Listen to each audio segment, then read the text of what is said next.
Hey guys, here's my video on the developmental therapeutic process. So an overview of this, this was an approach to child psychotherapy, and it was developed by Barbara Gunnell in the mid-1970s. This is a combination of techniques of music therapy, play therapy, and verbal psychotherapy. Um, this has several different stages that are used throughout it, three to be exact, and music therapy is used during the first two. Um, and the music therapy is providing a means of nonverbal contact and communication between the child and the therapist.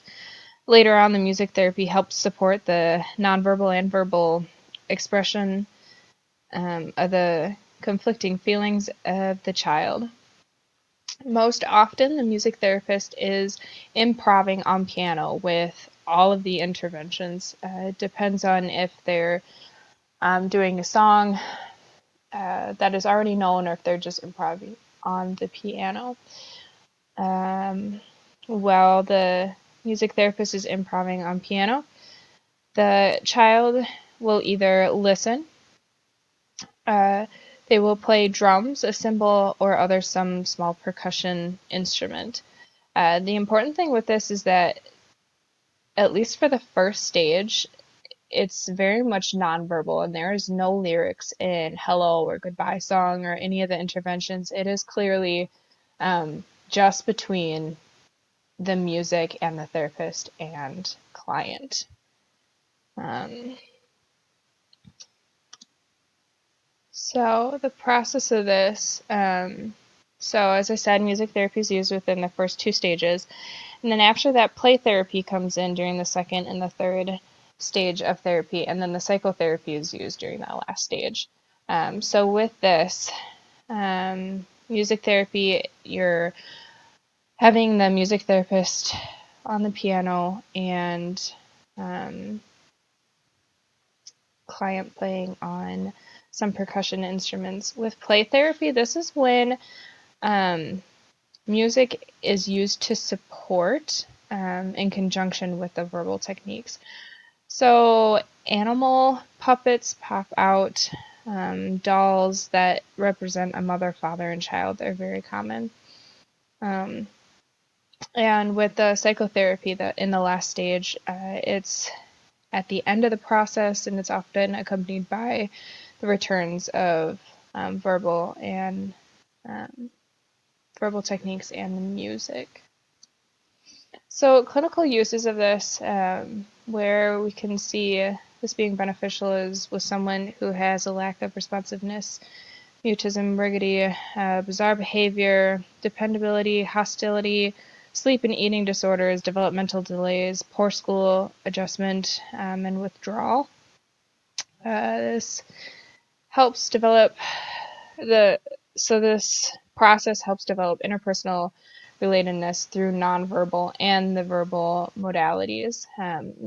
The therapist and client are working through emotional conflicts and eliminating symptoms and removing obstacles that get in the way of developmental growth. Often this is used one-on-one, can be used in families or in small groups. For one-on-one, they suggest that it's roughly 2-3 times a week, and it's for 20-30 minutes each session, depending on the client and where they are at. Treatment procedures. So the room should be equipped with a piano, several smaller drums, cymbals, percussion instruments, and resonated bells. And then once we get to the play stages, there should also be those dolls, puppets, drawing paper, and crayons.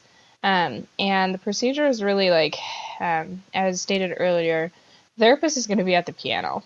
And there can be several different instruments that are laid out across the room for the client to kind of choose what they're feeling, or if they're just going to be sitting and listening. Um, and then as stages keep going on, there will be more and more involvement verbally.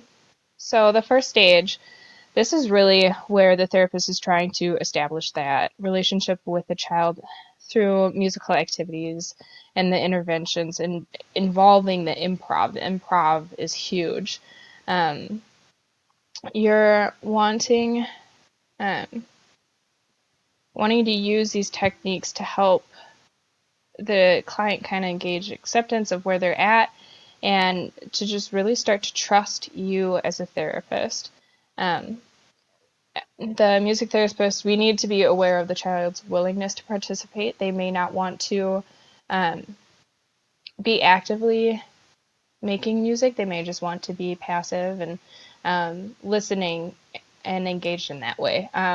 So don't push them to improv or to play on an instrument that they don't feel comfortable. Just let them choose. But once you have really created that relationship and they feel comfortable improving and um, doing that with you, this is when you're going to start introducing the verbal aspect into your like hello and goodbye songs.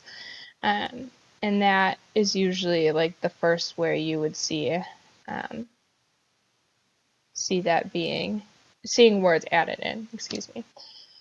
Um, Stage 2, you're helping the child express their true feelings. Um,